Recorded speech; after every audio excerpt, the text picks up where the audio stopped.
তো হ্যালো বন্ধুগণ, আশা করছি তোমরা সবাই ভালো আছো। তো আজকের ভিডিও হচ্ছে একটু অন্যরকম। আজকে আমি একটু ভালো ছেলে সেজেছি। তো আজকের ভিডিও হচ্ছে আমরা যাচ্ছি WPL ম্যাচ দেখতে, দিল্লি ভার্সেস মুম্বাই। আর এই ম্যাচটা হতে চলেছে ব্যাঙ্গালোরের চেন্নাস্বামী স্টেডিয়ামে। তাই আমরা বেশি দেরি না করে বেরিয়ে পড়লাম বিকেলে এই রোদের মধ্যে। আর আমাদের ম্যাচ শুরু হবে সন্ধ্যে 7:30টায়। আমরা চলে এসেছি এখন বাস স্টপ, বাস ধরার জন্যে।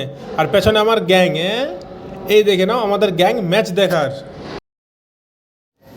2 থেকে 5 মিনিট ওয়েট করার পরে দেখি বাস চলে এসছে, কিন্তু দেখি বাসের মধ্যে প্রচুর ভিড়, তাই আমরা ওই বাসে চাপলাম না। তার পেছনে দেখলাম আরেকটা বাস চলে এসছে, তাই আমরা ওই বাসের সামনে গিয়ে দেখি হ্যাঁ বাসটার মধ্যে খুব কম ভিড়, তাই আমরা ওই বাসটাতে টুক করে চেপে গেলাম।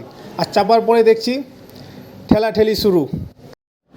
আর এই ঠেলাঠেলির মধ্যে এক হাত দিয়ে ভিডিও বানাতে বানাতে পৌঁছে গেলাম আমরা মেট্রো স্টেশন। এখান থেকে মেট্রোতে চেপে চলে যাব সোজা স্টেডিয়ামে।